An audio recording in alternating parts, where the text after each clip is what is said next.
Vielen Dank, Aline, für die Einführung und das Wasseragenda 21-Team für die Einladung und die Gelegenheit, in diesem Webinar die indirekten Geschiebetransportmessungen vorzustellen. Zunächst ein paar Worte über uns, die Fluvialtech GmbH. Nachdem ich das Potenzial der Anwendung in der Praxis von indirekten Methoden mit meiner Einzelfirma vis.io von 21 bis 2023 bestätigt hatte, haben wir zusammen beschlossen, eine GmbH zu gründen, vor allem um unser Dienstleistungsangebot zu erweitern.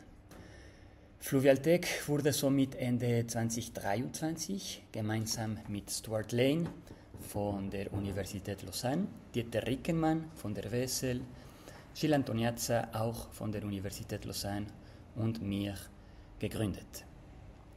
Das Ziel von Fluvialtech ist es, die neuesten Methoden anzuwenden, um unsere Kunden beim Management von fluvialen Systemen zu unterstützen. Dabei fokussieren wir uns aktuell auf die Demokratisierung der Technologien für die indirekte Messung vom Geschiebetransport, um sie zugänglicher zu machen. Also, was ist Geschiebe? Das Geschiebe kann definiert werden als das Sediment, das von einem Fluss in Form von Partikeln transportiert wird, die zu schwer sind, um in Suspension oder Schwebe zu bleiben. Die Bedeutung vom Geschiebe wird in verschiedenen Bereichen bewertet, sowohl in ökologischer Hinsicht als auch im Hinblick auf Sicherheit, Management und die damit verbundenen Kosten. In Bezug auf die Ökologie der Flüsse hat das Geschiebe einen starken Einfluss auf ihre Morphologie, die wiederum aquatische Lebensräume bietet, wenn der Fluss natürlich über ausreichend Geschiebe verfügt. Der Hochwasserschutz muss ebenfalls in geeigneten Fällen die Menge des Geschiebes berücksichtigen, das der Fluss transportiert.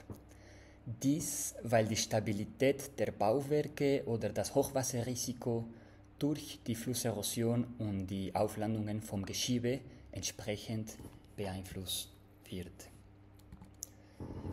Das Geschiebemanagement kann auch im Zusammenhang mit Geschiebesammlern oder verschiedenen Wasserkraftanlagen relevant sein.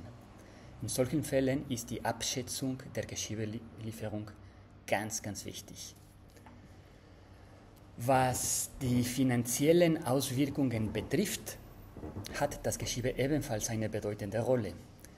Die WSL schätzte in ihrem Artikel von 2014, dass die durch Geschiebe verursachten Schäden über 40 Jahren bis zu 5 Milliarden Franken betragen. Im Durchschnitt wurde auch geschätzt, dass das Geschiebe allein für ein Drittel der Schäden verantwortlich ist. Nun möchte ich und hoffe ich, dass ich mit diesen kurzen Punkten vermitteln konnte, dass die Schätzung des Geschiebetransports in Flusssystemen in bestimmten Fällen von sehr großer Bedeutung ist.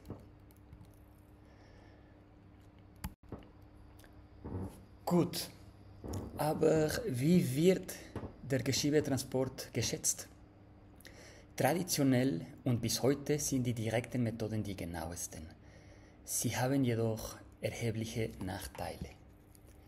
Die direkten Methoden bestehen im Wesentlichen darin, Geschiebepartikel zu erfassen, die während eines Ereignisses und über einen bestimmten Zeitraum transportiert werden. Auf dem Bild links können Sie ein Beispiel sehen, bei dem ein Korb im Einsatz mit einem Netz manuell über das Flussbett angewendet wird. Ein weiteres Beispiel wird auf dem mittleren Bild dargestellt, bei dem ein ähnliches System aber mit Hilfe eines Krans eingesetzt wird. Diese Methode ist präzise, weil die Menge des erfassten Materials direkt mit dem Abfluss in Beziehung gesetzt werden kann. Allerdings ist die Aufnahmekapazität der Körbe begrenzt und die Anwendung bei großen Hochwasserereignissen gefährlich oder sogar unmöglich. Ein letztes Beispiel ist auf dem Bild rechts zu sehen. Es handelt sich um einen Geschiebesammler. Dieser Geschiebesammler sammelt das gesamte während eines Ereignisses transportierte Geschiebemenge. Ein Geschiebesammler ermöglicht somit die Quantifizierung oder die Messung des transportierten Materials während eines gesamten Ereignisses, bietet jedoch keinen Aufschluss über die Beziehung zur Intensität eines bestimmten Abflusses oder auch zur Variabilität der Geschiebetransportrate in Abhängigkeit davon.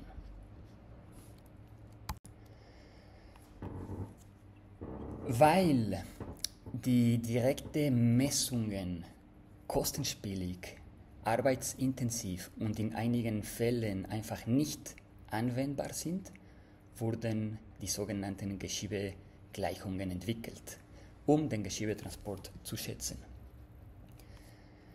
Die Entwicklung von Gleichungen für den Geschiebetransport kann bis ins späte 19. Jahrhundert zurückverfolgt werden. Die früheste quantitative Formulierung einer Geschiebegleichung wird Paul Dubois im Jahr 1879 zugeschrieben.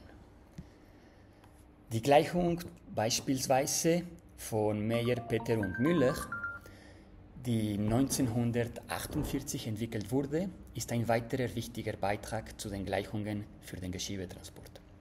Sie basiert auf Rinnenversuchen und ist aufgrund ihrer Einfachkeit und Wirksamkeit bei der Vorhersage des Geschiebetransports unter bestimmten Bedingungen weit verbreitet. Diese Gleichungen sind normalerweise empirisch oder semi-empirisch und tendieren dazu, vom Schubspannungsparameter abzuhängen. Ohne zu sehr ins Detail zu gehen, werden diese Gleichungen im Allgemeinen durch dimensionslose Parameter beschrieben, um sie zu verallgemeinern und in verschiedenen Kontexten anwenden zu können. Aufgrund des Komplexität des Geschiebetransportprozesses hat sich jedoch gezeigt, dass diese Gleichungen, obwohl sie gut beschreiben, was in einem Laborkanal passiert, in der Praxis um mehrere Größenordnungen von den direkten Feldmessungen abweichen können. Dies liegt wahrscheinlich an der unzureichenden Kenntnis der Partikelgrößenverteilung des Geschiebes sowie an der natürlichen Skalierung eines Prozesses, bei dem nur im Labor die Randbedingungen genau kontrolliert werden können. Die Existenz dieser Gleichungen ist jedoch sehr wertvoll. Wenn sie von Experten oder auch in numerischen Modellen angewendet werden, bieten sie relevante Informationen über die Dynamik des Geschiebetransports. Aus diesem Grund sind diese Gleichungen heutzutage der Standardtechnik, der in der Praxis verwendet wird. Gut, aber inzwischen hat die Wissenschaft Fortschritte gemacht und neue elektronische Methoden wurden entwickelt, um den Geschiebetransport indirekt zu messen. Indirekte Messungen bestehen aus Methoden, um den Geschiebetransport zu schätzen, ohne dass Geschiebepartikel direkt gesammelt werden, wie es bei den zuvor vorgestellten Methoden der Fall ist. Man könnte sagen, dass es zwei Familien von indirekten Methoden gibt. Diejenigen, die aktive Sensoren verwenden und diejenigen, die passive Sensoren verwenden. Beispiele für die Verwendung aktiver Sensoren zur Schätzung des Geschiebetransports, die in der Literatur zu finden sind Akustik-Doppler Current Profiler, Radar, Sonar und der Einsatz von aktiven Kameras. Passiven Sensoren werden im oder in der Nähe des Flusses eingesetzt. Ein Beispiel ist die Verwendung eines Hydrofons, für dessen Entwicklung die Franzosen große Anstrengungen unternommen haben und vielversprechende Ergebnisse erzielt haben. Ein weiteres Beispiel ist die Nutzung von Seismometern, die mein Kollege Gilles kurz im Detail vorstellen wird. Ich werde meine verbleibende Zeit darauf verwenden, Ihnen die akustische Methode vorzustellen, die üblicherweise aus Geophon, Beschleunigungssensor und Mikrofon-Typ-Sensoren besteht.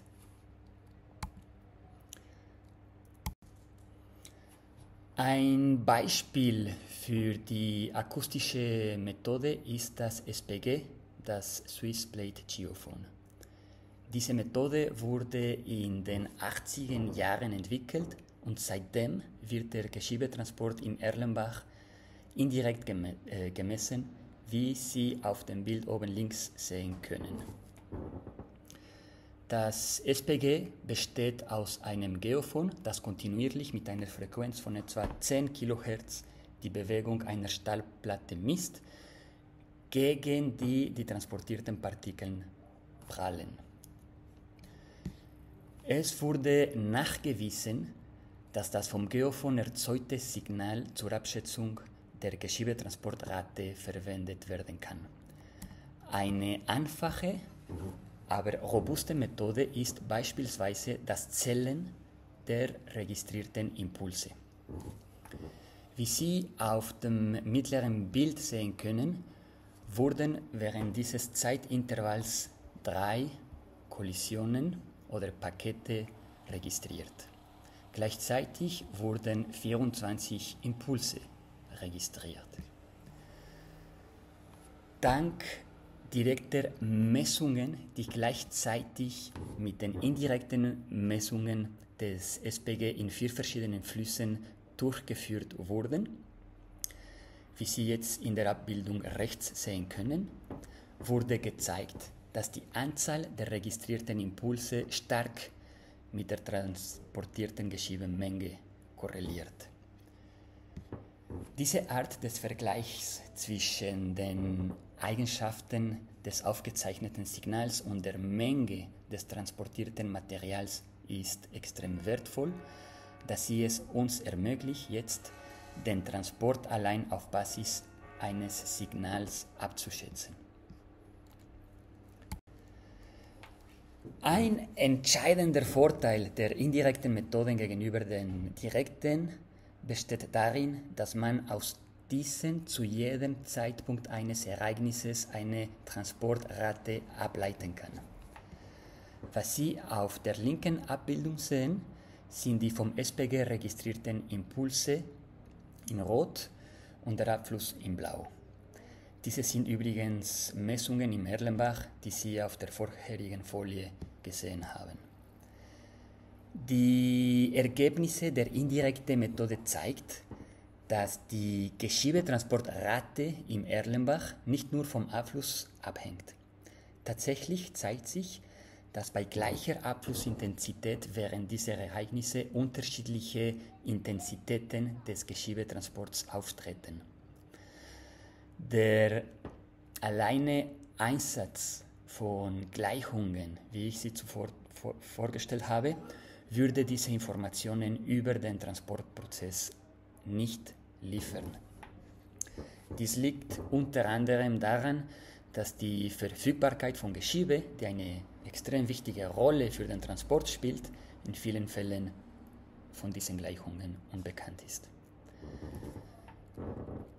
Das Bild rechts zeigt eine fortschrittliche Anwendung des SPGs, also von dieser akustischen Methode. Dank direkter Messungen konnte man auch Informationen über die Größe der transportierten Körner aus dem Geophon-Signal gewinnen. Auf diese Weise kann man während eines Ereignisses, wie in dieser Abbildung dargestellt ist, das ist der Abfluss und das ist die Korngröße, kontinuierlich die Korngrößenverteilung schätzen und diese mit dem Abfluss in Beziehung setzen. Weitere Anwendungsbeispiele dieser akustischen Methode können mit den gesammelten Daten im Fischbach und in der Ruetz in den Tiroler Alpen illustriert werden. Auf der rechten Seite der Folie sehen Sie den Geschiebetransport gemessen mit dem SPG für diese beiden Flüsse auf der vertikalen Achse und auf der horizontalen Achse ist der gemessene Abfluss dargestellt. Zunächst lässt sich eine enorme Variabilität des Geschiebetransportprozesses erkennen. Das bedeutet, dass bei einer bestimmten Abflussmenge der Geschiebetransport von sehr gering bis sehr hoch variieren kann. Und dies über mehrere Größenordnungen. Diese Ergebnisse zeigen auch den Effekt der Saisonalität im Verlauf eines Jahres. Diese saisonalen Effekte, die der Verfügbarkeit von Geschiebe zugeschrieben werden kann, können typischerweise auch nicht von den zuvor vorgestellten Gleichungen erfasst werden. Letztes Jahr verglich Dieter Rickenmann die mit dem SPG gemessene Geschiebetransportrate in 5 Flüssen mit unterschiedlichen Gefällen mit häufig verwendeten Gleichungen. Auf der horizontalen Achse dieser 5 Abbildungen ist erneut der gemessene Abfluss dargestellt und auf der vertikalen Achse die Geschiebetransportrate. Wie zuvor erkennbar ist, zeigt sich zuerst eine enorme Variabilität der Transportrate, diese wären die grauen Punkte, in Abhängigkeit vom Abfluss. Wenn wir zum Beispiel den Avançon de Nant in der mittleren Abbildung betrachten, können die Ergebnisse der Gleichungen um mehrere Größenordnungen vom tatsächlichen Transport abweichen. Und abhängig vom Projekt können Fehler dieser Art erhebliche Auswirkungen haben. Es ist wichtig zu beachten wieder, dass diese Gleichungen heute als Stand der Technik in der Praxis angewendet werden. Gut, anschließend möchte ich betonen, dass die Anwendung der akustischen Methoden wichtige zusätzliche Informationen liefern kann und dass wir diese Technologie heutzutage versteckt einsetzen sollten, um unser Flussmanagement zu verbessern. Tatsächlich haben akustische Methoden den Vorteil, kontinuierliche Messungen unabhängig von der Intensität des Ereignisses zu liefern und genauere Ergebnisse als die traditionellen Gleichungen zu bieten. Wie bei allem gibt es jedoch auch bei der akustischen Methode einige Nachteile. Erstens ist sie intrusiv, da die akustischen Geräte im Flussbett zum Beispiel an einer Schwelle montiert werden müssen. Und ohne die Möglichkeit der Kalibrierung schätzen wir, dass die akustische Methode eine Genauigkeit von Faktor 3 aufweist, was im Vergleich zu den mehreren Größenordnungen der Gleichungen eine erhebliche Verbesserung darstellt. Um die Genauigkeit zu erhöhen, sind jedoch direkte Kalibrierungsmessungen erforderlich. Schließlich kann die Installation akustischer Geräte im Fluss auch sehr arbeitsintensiv oder aufwendig sein. Es gibt jedoch Alternativen zur akustischen Methode, wie zum Beispiel die seismische Methode, die bei geringerer Genauigkeit zahlreiche andere Vorteile bietet. Ich übergebe gerne nun das Wort an Gilles, der Ihnen die seismische Methode vorstellen wird. Donc, on va parler maintenant ensemble de la méthode de mesure sismique du charriage. Donc, qu'est-ce que cette méthode sismique? Donc, c'est une méthode qui a été découverte il y a une quinzaine d'années seulement. En fait, on s'est rendu compte que les rivières, eh bien, elles émettent de l'énergie sismique qui peut être mesurée à l'aide de sismomètres. Donc, c'est ces senseurs jaunes que vous voyez ici sur les images. Donc, c'est le même type de capteur qu'on peut utiliser, par exemple, pour mesurer les tremblements de terre.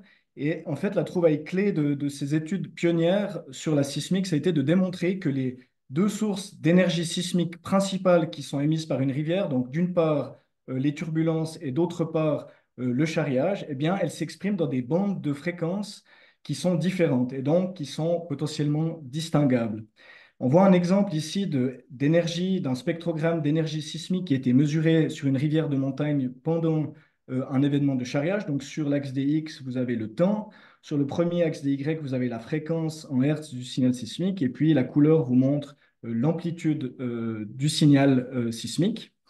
Et ce qu'on constate, en fait, c'est que l'énergie sismique liée aux turbulences, et donc qui corrèle finalement avec la hauteur d'eau dans la rivière, se manifeste plutôt dans les basses fréquences du système, donc c'est entre typiquement 0 et 20 Hz, donc c'est cette bande bleue que vous voyez sur le bas du spectrogramme, tandis que le charriage se manifeste plutôt dans les hautes fréquences, typiquement entre 20 et 60 Hz, donc c'est typiquement ce qu'on voit ici dans ces couleurs jaune à rouge, ici une vague de charriage qui passe au point de mesure. Et donc, les études ultérieures qui ont été menées sur cette sismique environnementale, une fois qu'on a compris qu'effectivement, on pouvait différencier l'eau des sédiments par la mesure du signal sismique, ça a été de développer un modèle d'inversion sismique qui a une base physique et qui permet en fait d'estimer à partir de l'énergie sismique mesurée les flux d'eau et de sédiments qui transitent dans la rivière. Et donc, effectivement, ce modèle d'inversion sismique, il repose sur l'estimation d'un certain nombre de paramètres. Il y en a 17 en tout. Et puis, ben, certains de ces paramètres sont liés à la morphologie du cours d'eau. Ça peut être la pente, la largeur, la distance entre le sismomètre et la rivière. D'autres sont liés à la granulométrie du matériel charrier. Et d'autres encore vont être liés à la propagation, à la vitesse de propagation des ondes sismiques dans le substrat. Alors, évidemment, qui dit paramètres dit aussi incertitude dans leur estimation. On verra que certains paramètres sont plus faciles à estimer que d'autres. Et effectivement, ça peut représenter une source d'incertitude avec de cette approche sismique, mais on aura l'occasion d'y revenir un peu plus tard.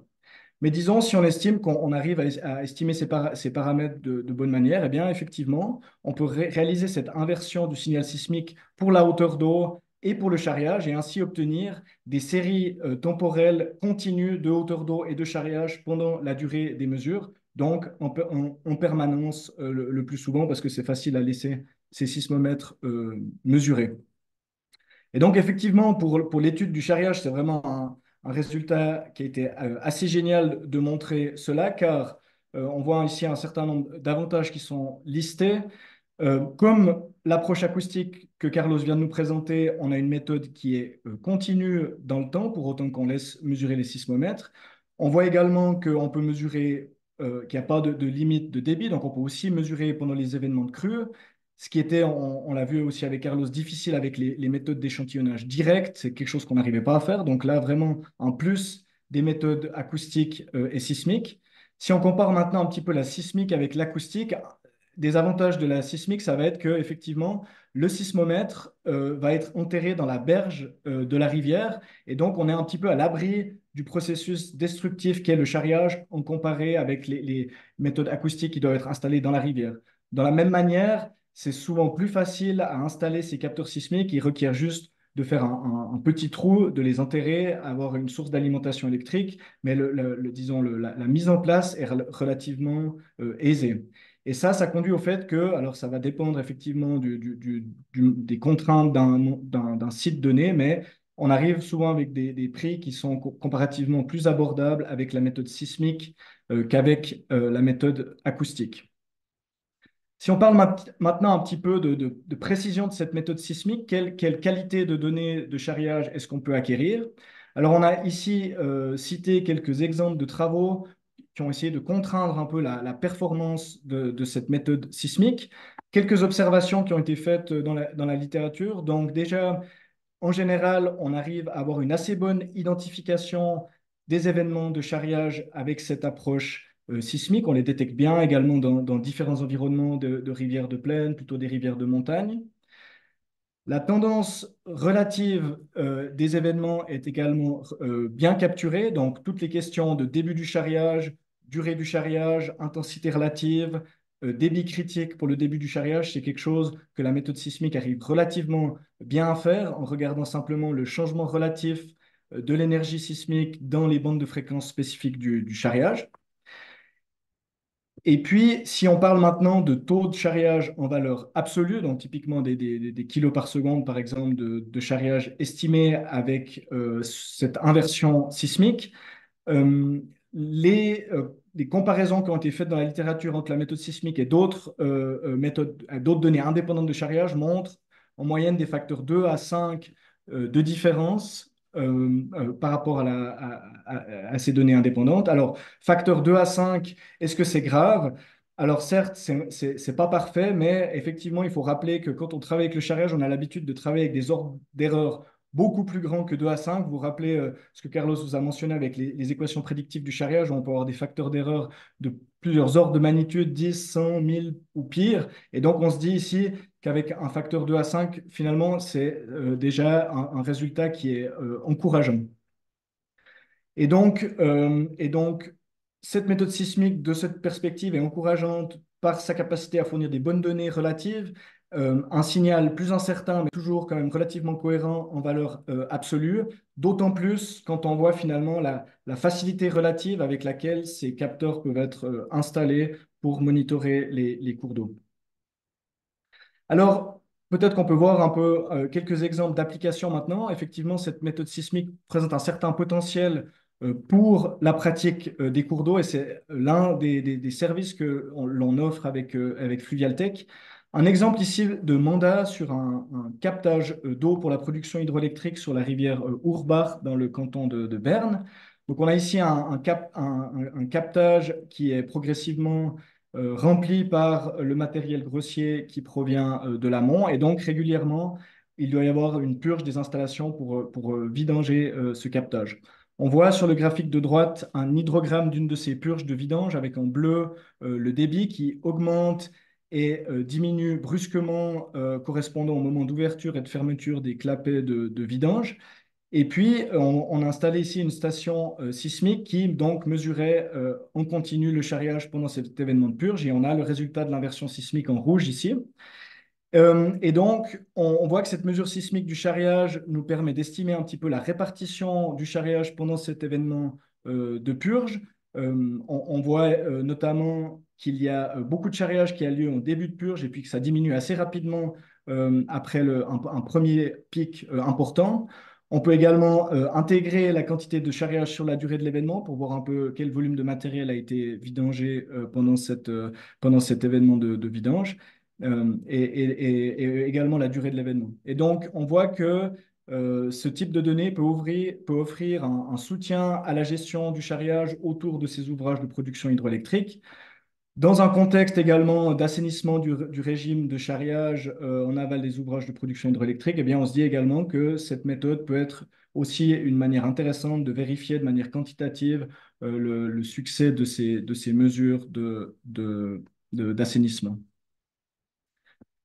Un autre exemple tiré d'un des mandats qui est en cours avec Fluvialtech, c'est ici une mesure sismique du charriage sur l'Ar dans le secteur de Betznau. Vous voyez ici la station sismique qui a été installée sur la berge. Donc là aussi avec des enjeux de gestion des sédiments au niveau des stations hydroélectriques et puis également des questions d'assainissement de régime de charriage. Et donc, l'idée ici était d'installer une station sismique pour mieux comprendre en fait le débit critique à partir duquel il y a une grande quantité de charriage qui se met en mouvement dans l'art. Et ce qui est intéressant de noter, c'est que pour l'estimation du débit critique, en fait, on n'a pas forcément besoin de faire l'inversion sismique complète. Le signal relatif d'augmentation de l'énergie sismique dans les bandes de fréquences spécifiques au charriage est déjà suffisant pour ce type d'observation. Et donc, on voit ici que selon les objectifs en fait, du mandat, on peut effectuer des niveaux d'analyse qui peuvent être plus ou moins poussés. Et donc, pour nous, c'était également intéressant de mesurer le charriage sur une rivière d'un tout autre calibre avec l'Ar, qui est une rivière avec des débits beaucoup plus élevés. Mais comme toutes les méthodes, effectivement, la méthode sismique présente également un certain nombre de limites qui sont non négligeables et on va en visiter quelques-unes ensemble maintenant. La première qui est importante de souligner, c'est que, eh bien, dans l'environnement, il y a toutes sortes de sources d'énergie sismique qui sont émises. On peut penser, alors, bah, certes, les rivières, on l'a vu aujourd'hui, mais on sait aussi que les tremblements de terre émettent de l'énergie sismique, également la pluie, le vent. Il peut y avoir des sources anthropogènes de bruit sismique, comme des routes, des industries. Et donc, on va avoir un problème avec la mesure sismique dès le moment où, en fait, ces sources d'énergie sismique externes sont manifestes dans des bandes de fréquences similaires au charriage. Et donc, on a un exemple ici tiré de cette étude par Cook et Nditse qui montre donc sur dans les fréquences basses ici et puis cette haute amplitude en fin d'événement, on a effectivement un signal lié à la rivière, donc qui dans notre cas nous intéresse. Mais on voit aussi ici en fait, des sortes d'artefacts qui sont en fait liés au passage d'un avion à proximité de la station sismique. Et donc, vous voyez un peu la sensibilité de ces capteurs. Et donc, effectivement, ici, si on faisait l'inversion sismique, on aurait le risque en fait, que le modèle transforme une partie de l'énergie sismique émise par l'avion en charriage. Donc, ça, c'est toujours quelque chose qu'il faut faire bien attention lorsqu'on fait des inversions sismiques, c'est qu'il n'y ait pas de pollution du signal dans les bandes de fréquences qui nous intéressent pour le paramètre pour lequel on veut effectuer l'inversion. On peut également rencontrer la problématique dans la mesure sismique du charriage dans les rivières de montagne qui potentiellement peuvent être très turbulentes. Et donc, dans ces rivières très turbulentes, il peut arriver que l'énergie sismique qui est liée aux turbulences soit manifeste dans des bandes de fréquences un petit peu plus élevées qu'à l'accoutumée, donc que ça dépasse peut-être les 20 Hertz. Et puis, ça peut commencer à chevaucher avec les bandes de fréquences qui sont normalement réservées, entre guillemets, au charriage. Et donc là, l'hypothèse de base du modèle d'inversion sismique, selon laquelle le charriage et les turbulences sont manifestes dans des bandes de fréquences différentes, n'est plus respectée et ça peut poser problème pour l'inversion. Ça ne veut pas dire que les données sont à jeter à la poubelle. Il y a toujours des choses qui peuvent être dites en termes de signal relatif, mais c'est vrai que pour l'inversion, euh, pour l'inversion du signal en termes absolus, ça peut être problématique. L'autre limite majeure qui est important de souligner avec cette approche sismique de mesure du charriage, c'est l'incertitude dans la paramétrisation du modèle d'inversion. On l'a touché brièvement précédemment. Euh, Certains paramètres sont relativement aisés à estimer. Je vous parlais de la pente moyenne du cours d'eau, la distance entre le sismomètre et la rivière. Ça, c'est relativement facile à faire. D'autres paramètres sont beaucoup plus difficiles à estimer, et notamment les questions de distribution granulométrique du matériel charrier. C'est quelque chose qui n'est pas facile à estimer de manière correcte, tout comme les vitesses de propagation des ondes sismiques dans le substrat. Il y a plusieurs méthodes qui permettent de faire une estimation, mais là, évidemment, l'incertitude des paramètres peut se propager dans la précision de l'inversion sismique que l'on réalise. Donc voilà un peu les deux, disons, limites principales de cette méthode sismique. Donc, peut-être si on résume un petit peu ce comparatif que l'on a entrepris et cette performance entre les méthodes sismiques et acoustiques que l'on décrit dans le cadre de cette présentation. Donc, on voit que vraiment au jour d'aujourd'hui, on est maintenant capable de mesurer le charriage de manière continue avec ces deux approches, y compris pendant des épisodes de crue, et qu'elles permettent toutes deux de capturer la tendance relative des événements de charriage, donc des questions de durée, début de charriage, débit critique, et donc, par rapport aux méthodes directes d'échantillonnage, c'est vraiment un plus non négligeable. Pour les taux de transport absolus qu'on a sur cette ligne, il faut dire qu'aujourd'hui, la méthode acoustique, on a plus d'expérience et elle est probablement plus précise à ce stade que la méthode sismique, notamment en raison de l'incertitude autour de l'estimation des paramètres d'inversion que je viens de mentionner. Mais il faut aussi dire qu'il y a beaucoup de recherches à l'heure actuelle sur cette méthode sismique et donc très probablement elle va continuer à s'améliorer et à devenir de plus en plus performante. En termes de distribution granulométrique, même observation. Au jour d'aujourd'hui, c'est possible de le faire sous certaines conditions avec la méthode acoustique. Ça reste relativement ou vraiment davantage incertain avec la méthode sismique.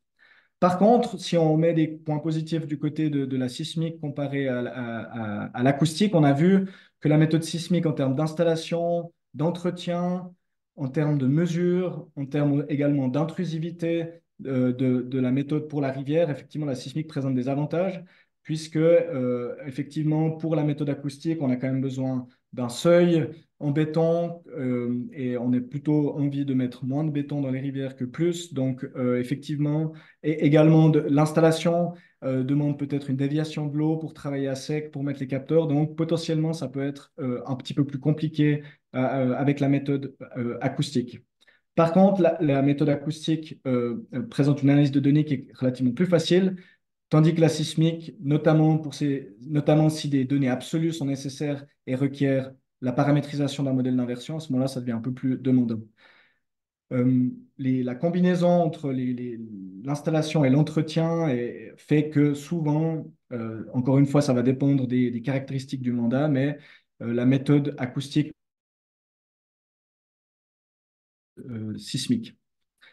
Et donc, ce qui est quand même pratique, c'est qu'en fonction des contraintes d'un projet, on pense par exemple, est-ce qu'il y a déjà un seuil existant sur une rivière où on pourrait facilement installer un capteur acoustique, ou au contraire, est-ce qu'il y a beaucoup de sources d'énergie sismique extérieure à la rivière qui pourraient perturber la mesure sismique du charriage? On va pouvoir, ces deux approches sont quand même relativement complémentaires et selon les contraintes, également les buts, les objectifs d'un projet, on va pouvoir s'orienter plutôt sur l'une ou plutôt sur l'autre. Et ce qui est important de souligner, c'est certes les deux approches comportent encore des incertitudes, mais c'est vrai que par rapport aux ordres de magnitude d'erreur des équations prédictives, on a aujourd'hui vraiment des alternatives de choix pour mesurer ce processus. Alors, si maintenant on fait un petit peu un pas de retrait, on réfléchit en termes vraiment de potentiel de ces méthodes indirectes de mesure pour améliorer notre compréhension du processus et in fine, finalement, notre capacité à mieux le prédire, ça reste l'objectif principal. Qu'est-ce qui fait? Qu'est-ce qu'il nous faut, pardon? Eh bien, il est vraiment crucial aujourd'hui de collecter plus de données de charriage dans les cours d'eau, et notamment pour des cours d'eau qui ont des conditions de taille de bassin versant, de pente, de distribution granulométrique, etc., qui sont différentes. Parce que la recherche montre bien que les dynamiques du charriage ne sont pas les mêmes dans des cours d'eau avec des caractéristiques différentes, et donc que potentiellement, on doit vraiment avoir des équations prédictives qui intègrent des processus différents pour différents environnements. Et c'est vraiment uniquement en augmentant les données de terrain dans ces différents environnements qu'on va en retour pouvoir nourrir ces équations prédictives dans différents environnements et améliorer notre capacité à prédire ce processus. Une des limites importantes des équations prédictives du charriage, une des raisons qui font qu'elles sont si incertaines, c'est notamment que la quantité en fait de charriage n'est pas seulement une fonction de la capacité de transport que vous voyez représentée à droite sur cette balance, mais dépend également de la disponibilité sédimentaire qui est représentée ici sur le panneau gauche de cette balance. Et donc, c'est l'équilibre finalement de la capacité de transport de la rivière, donc ça c'est l'hypothèse de base des formules prédictives au jour d'aujourd'hui, l'équilibre entre cette capacité de transport et la disponibilité sédimentaire qui détermine finalement combien de matériel est charrié dans une rivière. Et ce qui est intéressant, notamment dans les rivières de montagne, c'est que cette disponibilité sédimentaire varie dans le temps. Elle dépend d'une part de l'état du lit, du degré d'imbrication des particules, mais également des processus dans le bassin versant qui fournissent du matériel. On peut penser au lave torrentiel, à l'érosion des berges, etc. Mais on a pu observer finalement sur le terrain qu'il y a des moments ou des tronçons de rivière où cette disponibilité sédimentaire est infinie et auquel cas il y a vraiment une corrélation entre la capacité de transport et le charriage, et auquel cas les équations prédictives fonctionnent mieux. Mais on a également des situations où vraiment on a finalement un espèce d'épuisement de la disponibilité sédimentaire dans les cours d'eau. Et c'est des conditions où finalement le charriage est limité par la disponibilité sédimentaire. Et dans ces circonstances-là, on a vraiment des facteurs d'erreur beaucoup plus grands qui arrivent avec ces équations prédictives. Cette question de disponibilité sédimentaire souligne vraiment le fait qu'on a besoin de données de charriage non seulement continues dans le temps, mais également avoir une idée finalement de la spatialité dans la fourniture sédimentaire. C'est ce qu'on a essayé d'effectuer dans cette étude que je vous montre un exemple ici, où on a déployé un réseau de 24 capteurs sismiques dans un bassin versant alpin. Donc chaque point ici, le long du cours d'eau principal et le long des tributaires majeurs, chaque point montre une station sismique. Et ici, on voit les données d'un événement de crue qui a eu lieu en août 2020. Donc chaque spectrogramme est donc l'énergie sismique durant cet événement de charriage. Et vous voyez le résultat de l'inversion dans ces graphiques avec ces vagues de charriage qui sont transportés dans le bassin versant. Quel est l'intérêt de ce résultat? Ben, déjà, on peut identifier de cette manière les sources sédimentaires dans un bassin versant donné. On voit quel tributaire fournit beaucoup de matériel durant tel ou tel événement. On peut voir aussi la manière dont cet événement se propage de l'amont à l'aval. Est-ce qu'il y a seulement du transport ou est-ce qu'on remarque une atténuation du signal et un dépôt de sédiments progressifs? Dépôt progressif qui pourrait nous faire dire, ah, eh bien, attention, lors d'un prochain événement de crue, on a potentiellement une grande disponibilité sédimentaire dans cette partie du bassin versant, et ça commence finalement à alimenter ce côté de la balance disponibilité sédimentaire qui est pour l'instant très mal couvert dans ces questions de prédiction. Pour clore cette présentation, on peut souligner le fait vraiment que l'on manque encore aujourd'hui de données de charriage en général, mais notamment en Suisse. Si on prend un peu les données qu'on a à disposition en Suisse sur le charriage, ça repose essentiellement aujourd'hui sur ce réseau de bassins de rétention, donc des mesures directes du charriage avec une faible résolution spatiale et temporelle. Donc, avec les possibilités que l'on a aujourd'hui avec ces méthodes indirectes, on peut qualifier cette couverture d'insuffisante.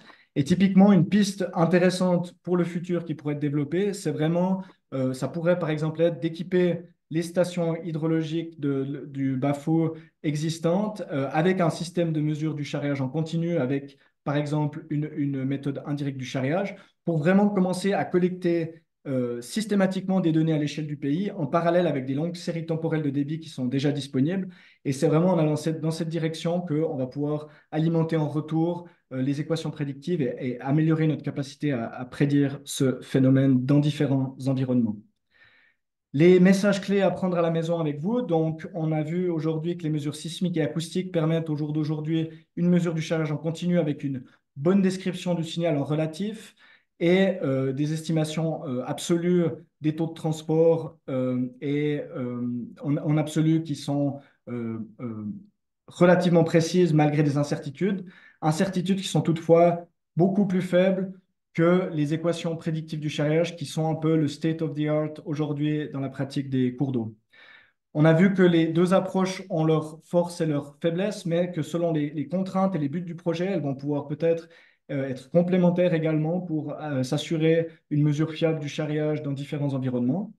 Et c'est vraiment avec une mesure continue du charriage dans différents environnements qu'on va être capable d'améliorer notre capacité à prédire ce phénomène dans le futur. Donc, le message, c'est ne perdons pas de temps et vraiment commençons à mesurer activement ce processus. Quelques références que l'on a utilisées dans le cadre de cette présentation. Un grand merci pour votre participation aujourd'hui et puis on se réjouit avec Carlos et également Dieter qui est dans la salle de la discussion avec vous. Merci.